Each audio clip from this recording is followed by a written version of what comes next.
Supreme কোর্টের কোন পথ খোলা? আইনের কানাগলি থেকে বেরোতে মরিয়া চাকরিহারারা।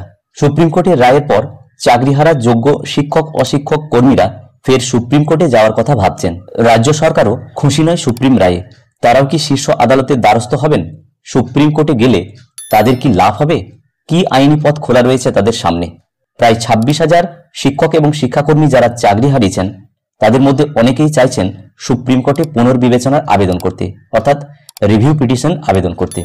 ইতিমধ্যেই নিজেদের যোগ্য দাবি করে একটি যোগ্য শিক্ষক শিক্ষিকা অধিকার মঞ্চ তৈরি করেছেন চাকরিহারারা। শীর্ষ আদালতে রিভিউ পিটিশন দাখিল করতে চাকরিহারাদের কয়েকজন দিল্লি গিয়েছেন আইন বিশেষজ্ঞদের সঙ্গে পরামর্শ করতে।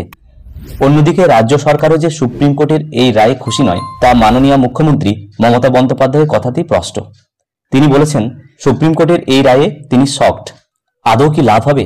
চাকরিহারারা যাক বা রাজ্য সরকার, এই রিভিউ পিটিশনে কতটা লাভ হবে তা নিয়ে সংশয় প্রকাশ করছেন আইনজীবীদের একাংশ। তারা জানাচ্ছেন, সুপ্রিম কোর্টের রায়ের পর সেই রায় পুনর্বিবেচনার জন্য রিভিউ পিটিশনের সুযোগ অবশ্যই রয়েছে, তবে মূলত তার রায়ে কোনো টেকনিক্যাল ভুলের ক্ষেত্রেই করা হয়। শীর্ষ আদালতে রিভিউ পিটিশনে রায় বদলানোর সম্ভাবনা ক্ষীণ। তবে আইনজীবীদের আরেক অংশ আশাবাদী। তারা বলছেন, যেহেতু 26,000 শিক্ষক অশিক্ষক কর্মী চাকরি খুঁয়েছেন, তাদের দিকে মানবিকতার দৃষ্টিতে দেখতে পারে সুপ্রিম কোর্ট। তবে যেহেতু সুপ্রিম কোর্টের প্রধান বিচারপতির বেঞ্চই এই রায় দিয়েছে, তাই রায় বদল হওয়ার সম্ভাবনা কম। এটা যদি সুপ্রিম কোর্টের অন্য কোনো বিচারপতি রায় দিতেন, তবে প্রধান বিচারপতি বেঞ্চে গিয়ে আবেদন করতে পারতেন চাকরিহারারা। এদিকে আগামী মাসেই মেয়াদ শেষ হতে চলেছে প্রধান বিচারপতি। আগামী 13ই মে সুপ্রিম কোর্টের প্রধান বিচারপতির পদ থেকে অবসর নিচ্ছেন সঞ্জীব খান্না। পরবর্তী প্রধান বিচারপতি হতে পারেন বিচারপতি BR গভাই। সেক্ষেত্রে রিভিউ পিটিশনে পরিবর্তন আসতে পারে বলে আশাবাদী অনেকেই। আইনজীবীরা খুব একটা আশাবাদী না হলেও চাকরিহারাদের কাছে যে একদমই পথ খোলা নেই তা নয়।